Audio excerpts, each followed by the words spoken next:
Hello, hello, hello. Happy Sunday. I hope all is well with you.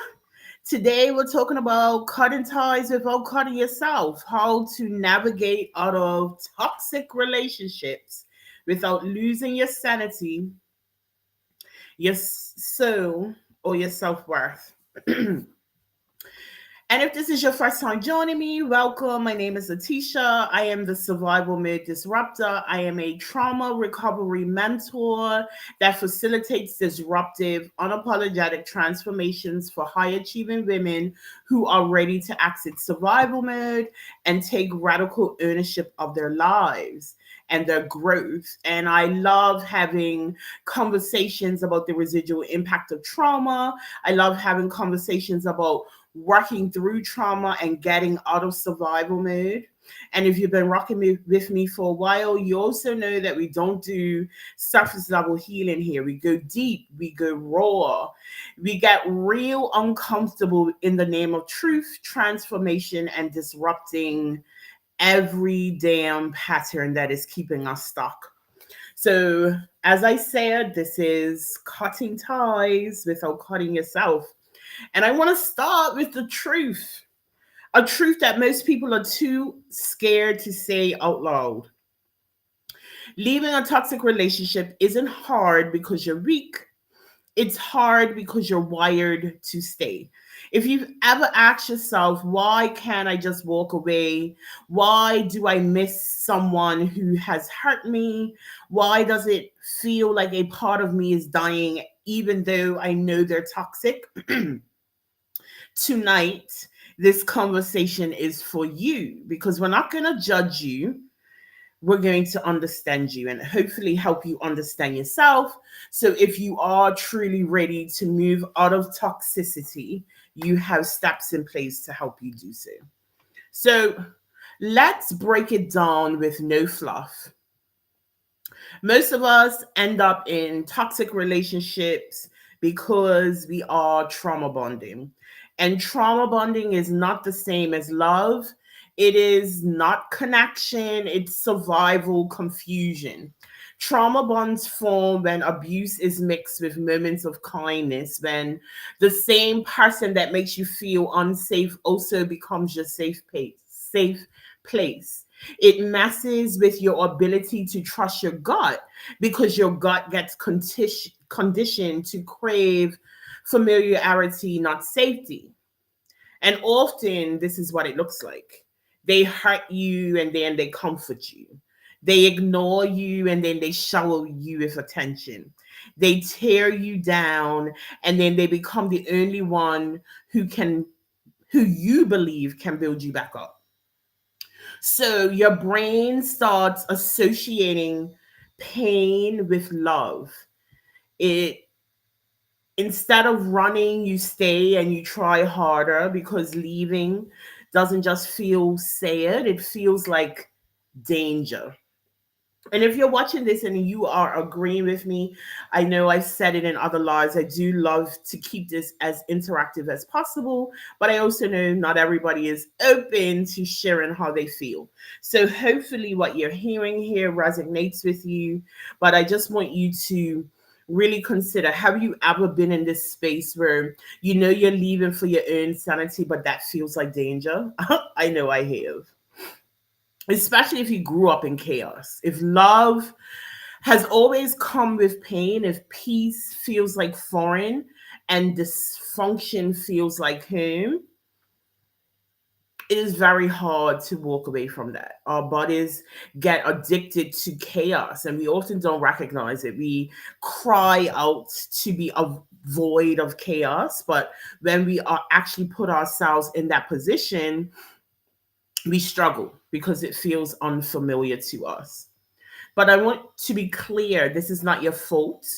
You didn't fall in love, you got locked into a survival loop. And that addiction becomes intermittent reinforcement. And I want to go deeper into this because it's all about your brain chemistry. Have you ever been on a slot machine and sometimes you win, most times you lose, but that random reward often keeps you hooked? That's the intermittent reinforcement. And it's the same psychological trick that fuels trauma bonds. Here's what it looks like in toxic dynamics. You never know when they will be cool or sweet or even cruel. You crave the highs because the lows feel very unbearable. You become addicted to potential and not the reality. And that one was a big one for me. Anytime I was entering into toxicity without realizing it, once I reflected back, I always got addicted to the potential, what I saw um, things could develop into rather than what was actually happening in reality. So when they do something kind, you cling to that like proof, like, see, they can change. Maybe this time it will be different. But there's a crumbs of kindness and they aren't love. You know, the other person is using them as leverage, and your brain starts releasing dopamine um, when you finally get the attention that you are craving, even if it comes after days of neglect or emotional abuse. And that dopamine hit makes you forget about the pain. It makes you chase the cycle. It makes you stay. You're not addicted to them. You're addicted to the feeling of relief. And I just want to like reiterate here, you are not weak in that. This is all conditioning. I need you to hear this with your whole spirit. You're not broken for wanting someone who hurt you. You're not stupid for missing them. You're not weak for staying. You are chemically conditioned to associate survival with suffering.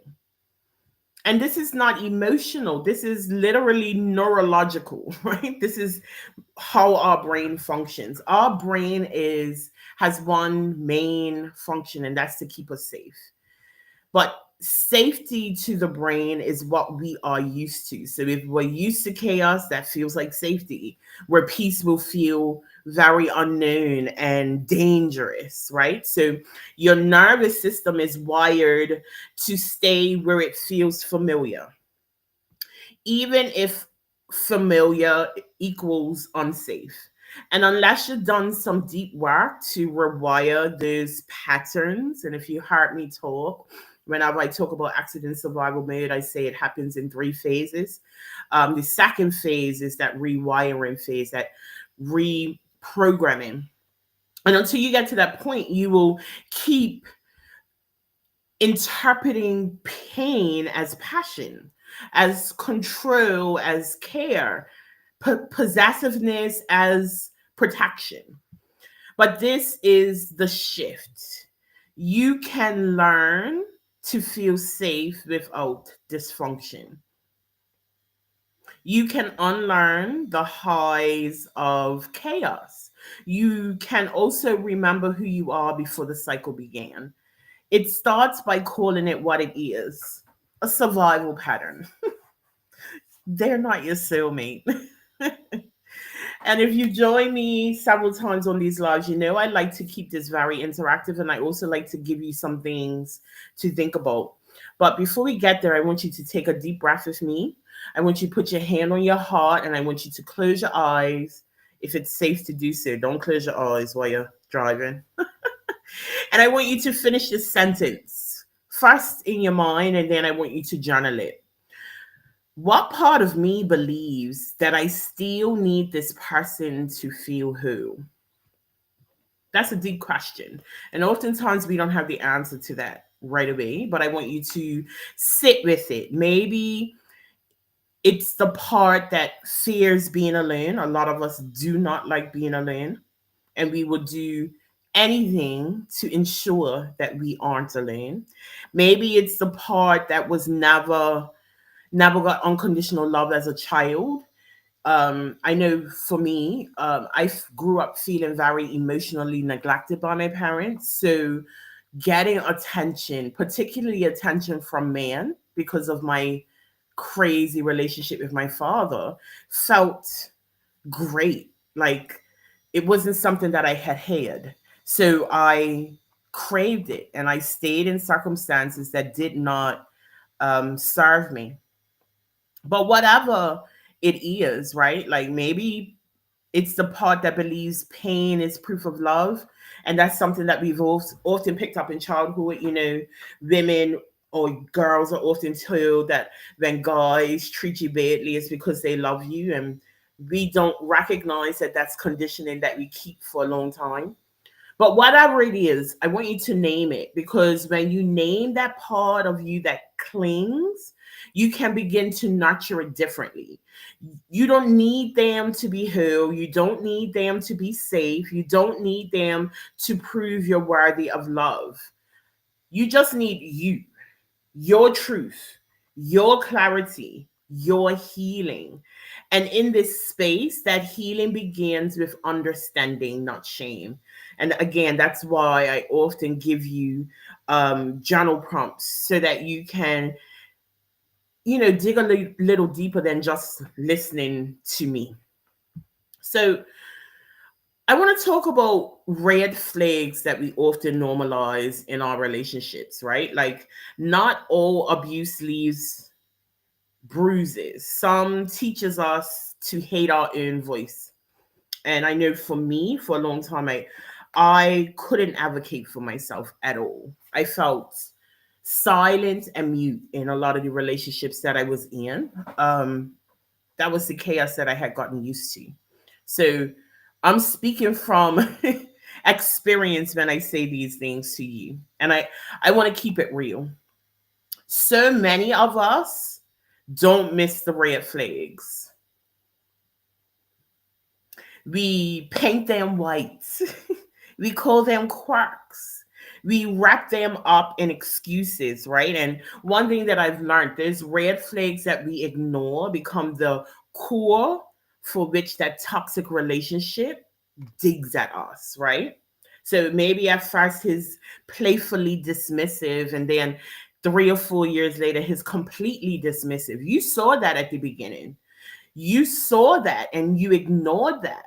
I think it's very key for us, first of all, to get clear on the red flags that we ignore. We have to take ownership of our own lives here, right? We were trained to tolerate dysfunction, and we were trained to call it love, to minimize, to justify, to explain away the red flags, because the fear of being alone often felt louder than the truth. But here's the thing, the more you normalize the red flags, the harder it becomes to recognize green. Seriously.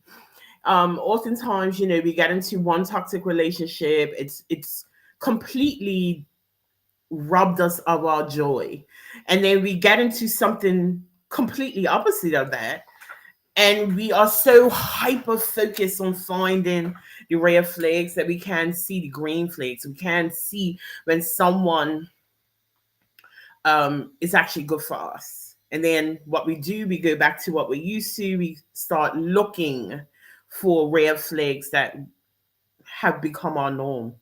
So today, what we're doing is naming the red flags that often get wrapped up in romance, disguised as devotion, and served up as safety when they weren't any they were anything but. The first one is emotional manipulation disguised as protection. If you've ever had someone tell you, I'm just trying to protect you, I don't think that friend is good for you, or I only check your phone because I love you. That's not protection. That is emotional manipulation wearing a bulletproof vest of concern. When people constantly undermine your confidence under the guise of looking out for you, that is not love, that is control. So let's be clear, real protection does not require invasion, right? It doesn't require surveillance. It doesn't feel like paranoia in your gut. If someone makes you second guess yourself more than they make you feel secure, that's not protection, that's programming. You're not crazy for feeling uneasy. You're just finally listening to your intuition over their manipulation. The second one is control that is masked as care. Have you ever noticed someone who's just looking out for you suddenly has an opinion on everything? Like everything, your clothes, your friends, your job, your dreams. And they often start small. It would be like, I don't think you should wear that. It's too revealing. Or I don't like the way that your friend talks to you. Or are you sure you can handle that business idea? And from the untrained ear, it sounds like care, right? It really sounds as if they give two shits about you. But what it really is control dipped in concern. And oftentimes we don't understand how to test that. But here's the test. If care only works when you comply, it's not care, it's coercion. And I want to say this as loud as possible. Love does not require you to become something smaller so that you can be safe. Love doesn't demand that you abandon your dreams to be chosen. If their concern always ends with you having to give something up, you're not in love. You are in a contract to shrink. Another thing that I want to talk about is love that often shows up when you're broken. That savior complex that some people carry because it's a red flag dressed up as romance, right? These are the people who only show up when you're crying, when you're spiraling, when you're in crisis. And when you're doing well, crickets, you can't find them anywhere because they don't love your wholeness. They love your wounds because your wounds make them feel needed. I mean, this is deep. If someone only feels close to you when you're hurting, they're not loving you. They're loving their own need to be needed. And the minute you start healing, that's when they start pulling away because now you're not broken enough to boost the ego. That's not intimacy, that is emotional codependency. Don't confuse attention during a breakdown with love. Real love shows up for you, it shows up for your peace. It doesn't just show up for your pain. Another red flag that is quite common is silence as punishment. Apolog- Apologizing with no change, where guilt is used as a currency. So I want to break this down, one by one because it's a lot underneath this one, right? So silence is punishment. They often ghost you when you express your needs. They shut down when you challenge them. They use silence as a weapon, making you beg for a reconnection. And again, this is emotional warfare, often wrapped up in communication. The next one is apologies with no change. They say sorry, they cry, they promise they'll never do it again until they do it again and again and again. And, you know, we put up with it. We hope that it's change will happen. But the truth is, sorry without change is just manipulation. It's a reset button. They use it as a reset button to keep you in that toxic cycle. And the next one is guilt as a currency. This is when they flip the script every time you try to set a boundary. After everything that I'm done for you, or you're just being selfish. So You're not going to abandon me like everyone else does. Again, this is not love. You are being held hostage, wrapped up in emotional blackmail. And here's what I want you to remember: you are not responsible for someone's inability to grow, and guilt is not love. Silence is not peace, and staying small is not loyal. So, again, you know, we're going to bring this back to a reflection point, right? I want this to land for you. You're not crazy for what you tolerated. You've just been trying to survive. But survival mode doesn't have to be the author of your love story anymore, right? So here's another journal prompt that I really want you to consider. Spend some time being honest with yourself. And I want you to consider, what behaviors have I minimized, explained away, or excused because I was afraid to be alone. And I want you to be honest. Again, like, these journal prompts is all about bringing you to a state of awareness, right? We can't change what we cannot see. And oftentimes we aren't honest with enough with ourselves in order to move ourselves out of the toxic patterns that we find ourselves in.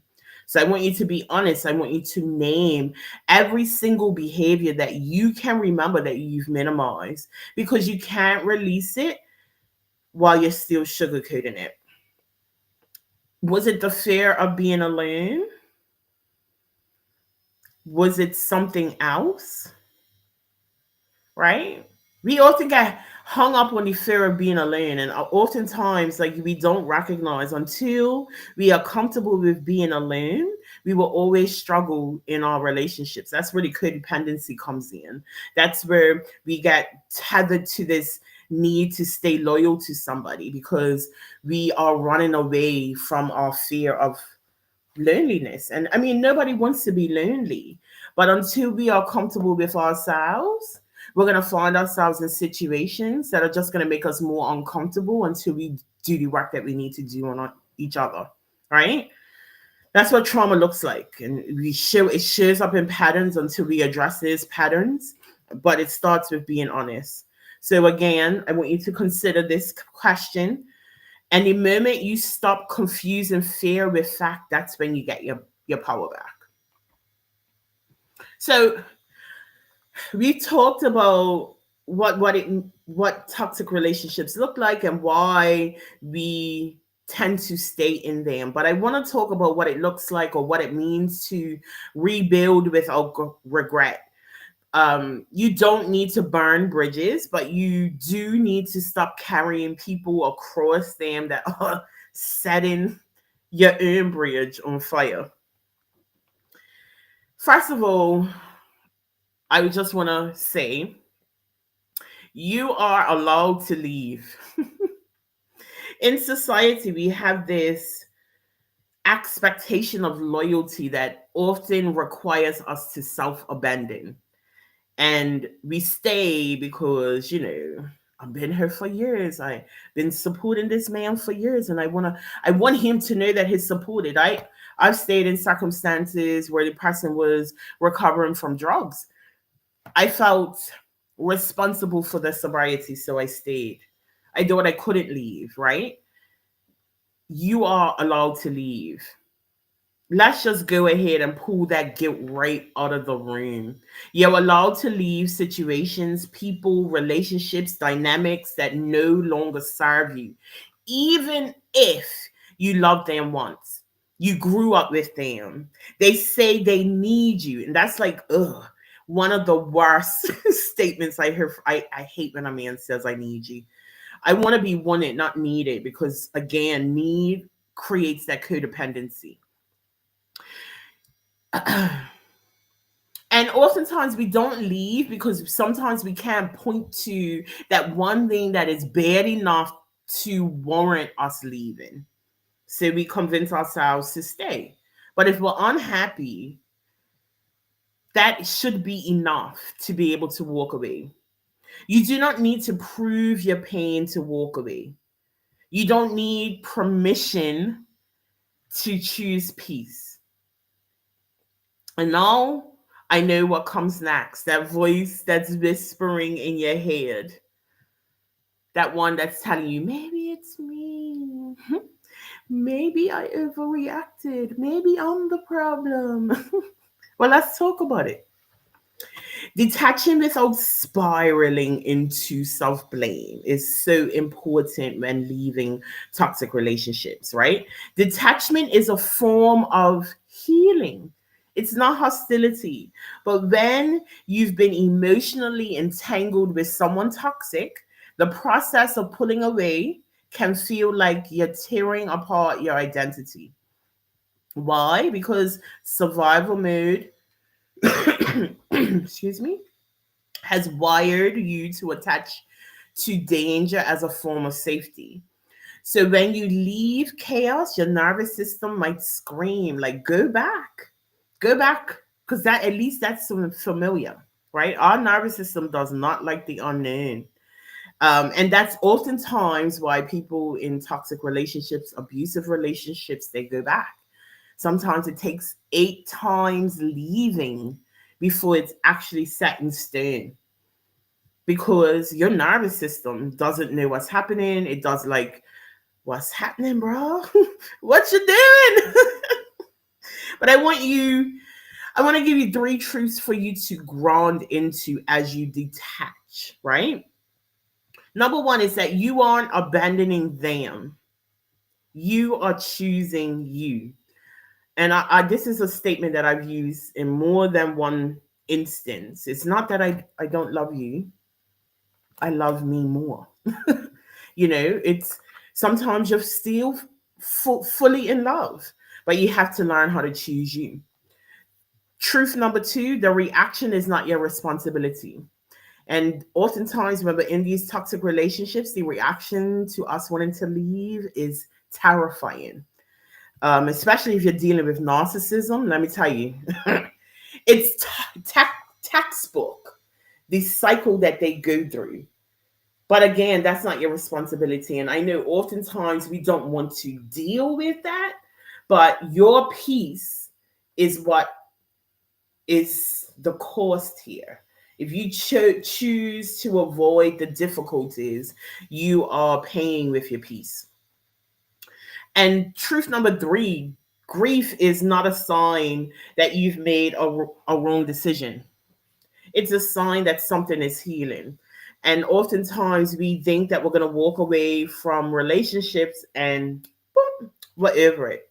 No, it often takes us half the amount of time that we were in that relationship to fully get over it, unless we are really anchoring into our own healing and doing the work, right? So grief is like death. I mean, grief of a relationship is similar to the grief that we have in death. We are losing something.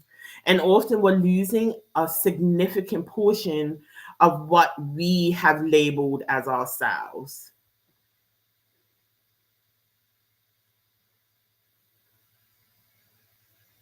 I'm actually not sure that you guys can still hear me because my things has said I'm connected elsewhere. And I don't have my phone to check. But anyway, I'm going to keep going. If you cannot hear me and you are listening, please type something so I know. Um, and you can miss these truths, right? You can miss the person that you're in with, and still come to that reconciliation that they're not good for you. You can cry about it and still not go back. Tears are not proof that you were wrong. They are proof that you were felt, and feeling is human, but staying stuck is optional. So if self blame starts creeping in, ask yourself, why am I blaming myself for someone's inability to love me safely? Because regret only sticks when you forget the reason you left. So I want you to also start considering, in order for you to leave, you also need to be creating a support system that sees you, When you leave toxicity behind, you also leave behind the familiar roles that you once played, right? And if you've been catching my lives, you've probably heard me talk about the survival identities that we pick up. Oftentimes in our toxic relationship, we're playing the fixer, we're playing the strong one, the peacekeeper, the one who never asks for help. But let me ask you this: who in your life right now sees the real you?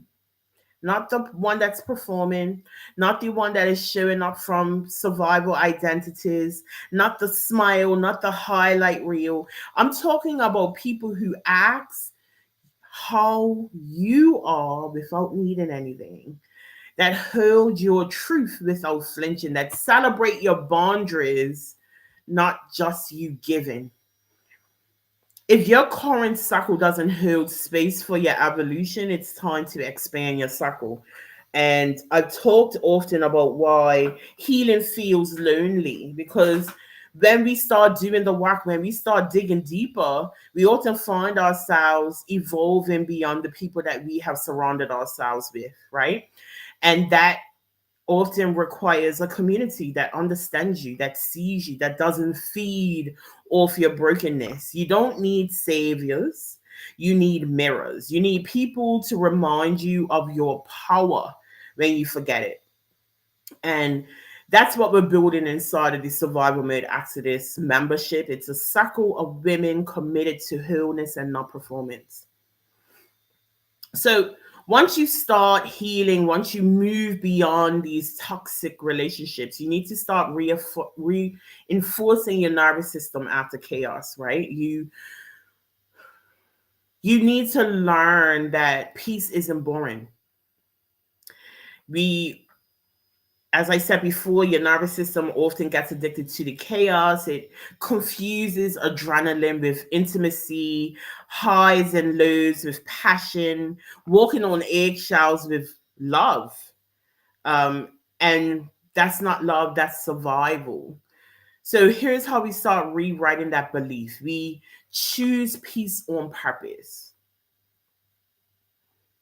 And for some of us, it might mean, separating ourselves, turning off our electronics and taking, a day just to ground ourselves. For some of us, it might mean journaling around things that come up for us rather than responding immediately. Or it might mean walking away when you're feeling triggered. And you have to also practice receiving without guilt, right? As someone, I didn't know how to ask for what I needed. I didn't know how to ask for help. And when people give, I'm like, why are they giving to me? And I would question it. So let someone pour into you. Learn to let someone support you. Let quiet feel safe and not suspicious. And learn how to regulate in real time. When your heart is racing and your chest tightens, you've probably been triggered. So I want you to pause. I want you to breathe. I want you to say it out loud. This is not an emergency. I am safe. I have a client right now who every morning for years has woken up in a state of panic. And one of the things that we worked on was getting her to a place where she could accept that she was safe. I remember when we first started working together, I would ask her, what are your memories of feeling safe? And she was adamant that she had never felt safe before. As a result of that, that created a lot of anxiety for her with how she showed up from day to day. And we had to get her into a place where she can regulate. And that regulation had to start as soon as she woke up, because she would honestly go into this state of panic every morning, trying to reconcile what could happen to her throughout the day. Your body doesn't need to fight anymore, and it needs to be able to learn that. So when you can choose peace on purpose, when you can practice receiving without guilt, when you learn how to regulate in real time, your body over time will start to feel that peace that feels so foreign initially. So I want to take this um, to a point where it's practical. You don't owe long-winded explanations or open access to people who've proven they can handle you with care. And here's a few boundary scripts for your toolkit. And I like giving this to you because sometimes we just don't know what to say. So for those axes that keep popping up, something that you could say is, I've chosen to focus on healing. A continued contact is not helpful for me, so I won't be responding moving forward. Very clear that your focus is on you. You are choosing you, and you are choosing not to respond. So they won't, they shouldn't question. They probably would, but they shouldn't question when you choose not to return their calls or their messages. For the guilt tripping family, a response is, I love you, but I will not continue engaging in conversations that make me feel small and unsafe. I'm open to reconnecting if things shift. Again, setting that boundary and letting them know that this is no longer acceptable for you. Or maybe you're in an energy draining situationship, because I mean, most of us know a bit about that. This dynamic isn't aligned with what I need or deserve, and I'm choosing to release with love and not resentment. This is all taking your power back and asserting control and boundaries, which is key to helping you stay out of these toxic relationships without losing yourself. And I want you to remember, you are not the villain for drawing a line. You are not mean for saying what's been on your heart. I want you to say it once and say it with love, say it with clarity, and then you got to stand 10 toes down on it. This is for you, this is for your peace. So, one more journal prompt that I want you to really reflect on and ruminate on. What am I rebuilding now that I've released? Now that I've released what no longer serves me? Because you are rebuilding. You're not broken. You are becoming. And it's clear that you get clarity. I mean, it's important that you get clarity on who you are when you are no longer shrinking. So I want to start with a confronting question. Again, write this down and I want you to spend time reviewing it. Who are you when you are no longer adapting to survival?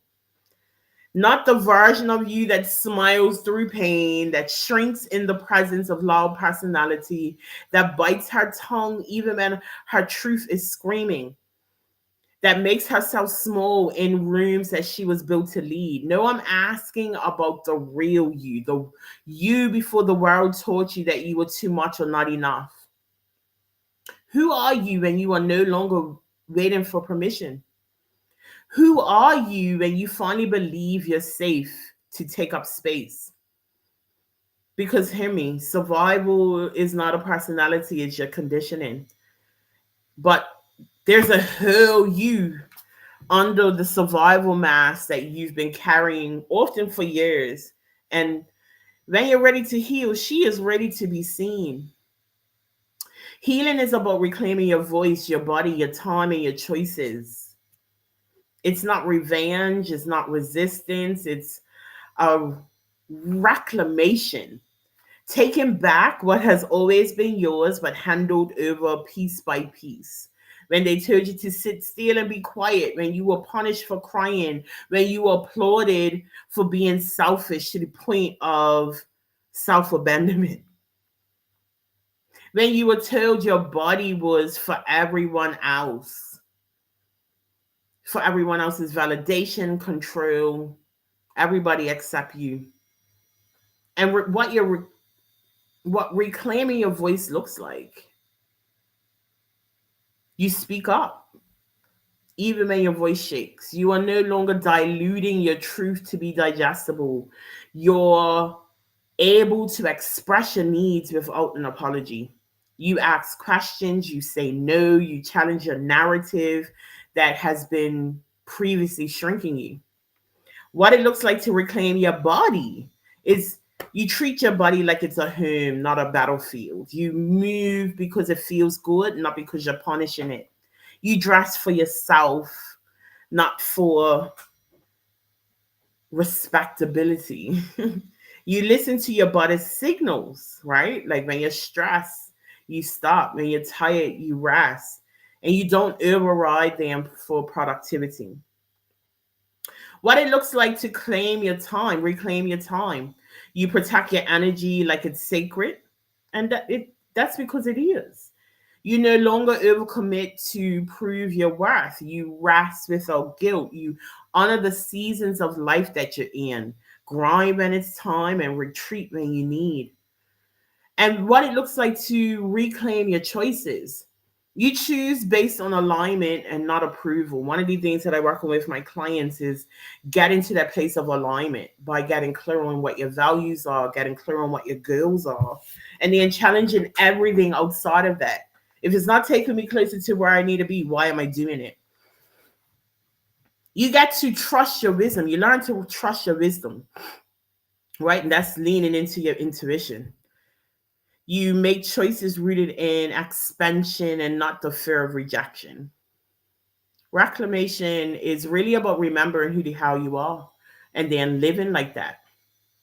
Listen, the real flex is a life that isn't revolved around survival or settling. We have been conditioned to normalize struggle, to romanticize suffering, to celebrate sacrifice. But that's not it, right? Struggle is not a badge of honor. Settling is not a strategy. Survival is not success. The real flex is peace that isn't performative, is rest that doesn't come with guilt, is relationships rooted in respect and not trauma reenactments.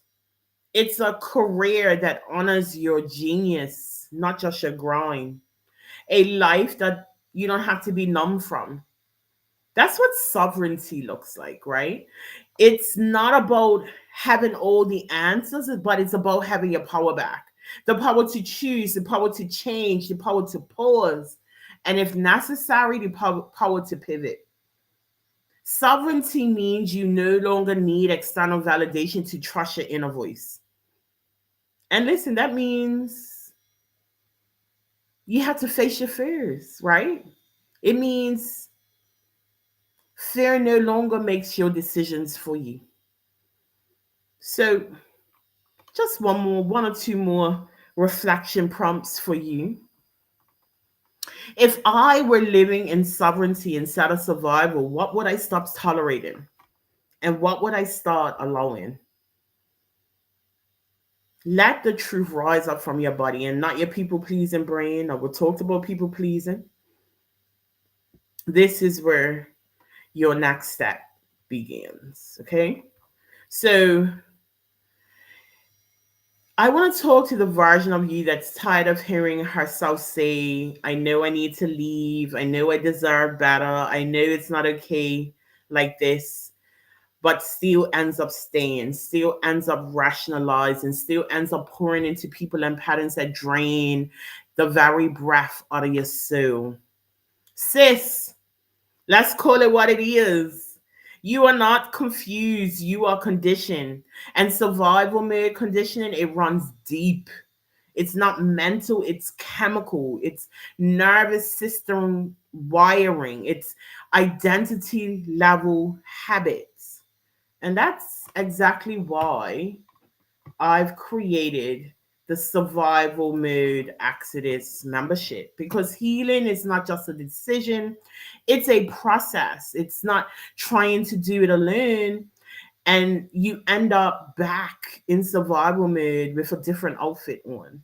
So if you're done winging it, if you are done white knuckling your way through transformations, if you are ready to stop just talking about leaving and start living like you actually believe that you deserve peace and rest and joy, I want you to know that this space is for you.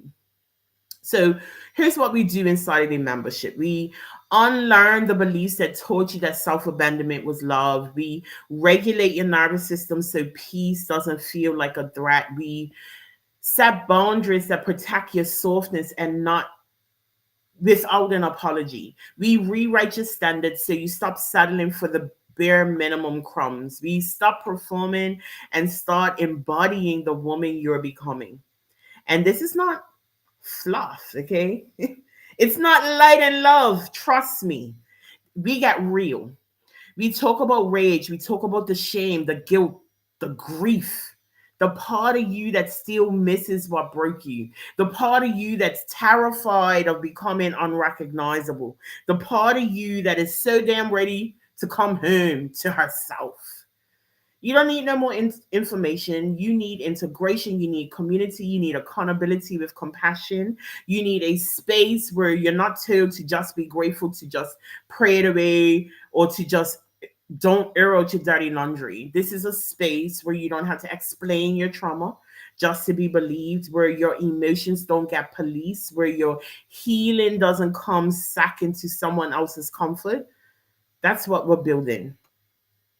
And that's what the Survival Made Access membership gives you. If your soul has whispered finally at some point during this conversation, if your body has exhaled, like it's been waiting for this space, don't ignore it. That's not relief, that's recognition. That's the version of you on the other side of survival saying, let's go, because I'm tired of being buried. So you can either scan the QR code, or I'll put the link in the comments after I finish this live, and I will send you some information. Um, or you can type Exodus, and I'll reach out to you. This is your moment to choose you, not the you they train, not the you they tolerated, not the you you've been hiding under so much damn resilience. Let's stop surviving. Let's start becoming. And I just want to invite you to join the membership. So I go live on Sundays at 6 p.m. GMT, 1 p.m. Eastern Time. Each week, we dig a little deeper into